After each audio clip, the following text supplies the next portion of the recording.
चला तर मंडळी, मग आज घरी आले होते वारकरी लोक आणि वारकरी लोकांसाठी मला करायचा होता स्वयंपाक. तर माझा स्वयंपाकाचं काम चालूच होतं आणि स्वयंपाक वगैरे झालाच होता. तोपर्यंत शर्लिनच्या आजींची भरपूर माझ्या मागं घाई चालू होती की लवकर उरक म्हणून. मी करतच होते तोपर्यंत त्यांच्या गप्पा पण रंगल्या होत्या आणि शर्लिनचे पप्पा पण येऊन बसले की झालंय की नाही म्हणायला. तर चालू होतं, शर्लिनची पण मध्ये लुडबुड चालू होती. तर बघा, तर मग भाजी आणि वरण होतच होतं आणि मी साईडला पापड पण तळत होते. म्हणजे वन टाईम 3 कामं चालूच होते.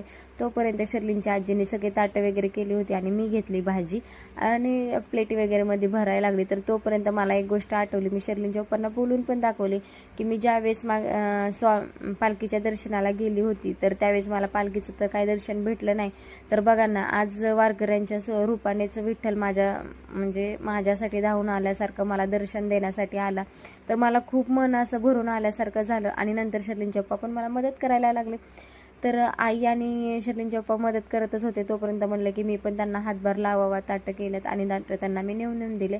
तर आई आणि त्यांनी ताटं पण वाढले आणि मध्ये चिमुकल्या हाताने कोण वाढत होतं तर शर्लिन मध्ये करत होती की मम्मा मला पण मदत करायची आणि मला पण त्यांना वाढायचे. तर शर्लिनला पण खूप छान वाटत होतं आणि शर्लिनचं चाललं होती जी रेसिपी केली त्याच्यासाठी पाक बनवून घ्यायचा होता, त्यामुळे ती तिच्या आजीला लाडीगोळी लावत होती.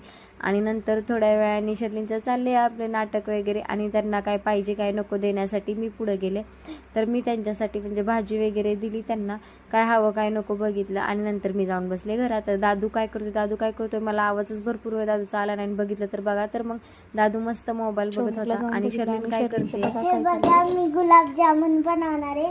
ह्याच्यात साखर टाकली थोडीशी आणि ती काढणार आहे, तेल त्याच्यातलं ह्याच्यात ओतणार आहे आणि त्याच्यात ही ओतणार आहे, म्हणजे आपलं गुलाबजाम तयार. मला तर काही येत नाही तर मी मम्मालाच सांगते. चला तर मग शर्लिनची रेसिपी चालूच होती. तोपर्यंत वारकरी लोकांचं जेवण पण झालं आणि त्यांना जायचं पण होतं. भरपूर उशीर पण झाला होता आणि शर्लिनचे पप्पा म्हणले की मी जाऊन सोडवतो त्यांना इंदापूरमध्ये. तर शर्लिन पण रुसून बसली होती. तिला काय मी पाक बनवून दिला नाही म्हणून रुसून बसली होती. शर्लिनच्या पप्पांचं आवरलं आणि ते गेले त्यांना इंदापूरमध्ये सोडवायला. तर चला तर मग दादू पण त्यांच्या मागं लागला होता आणि मी पण आता दादूला खाऊ वगैरे घालते. तोपर्यंत चलो बाय बाय, मस्त मजेत राहावा. जय श्रीराम.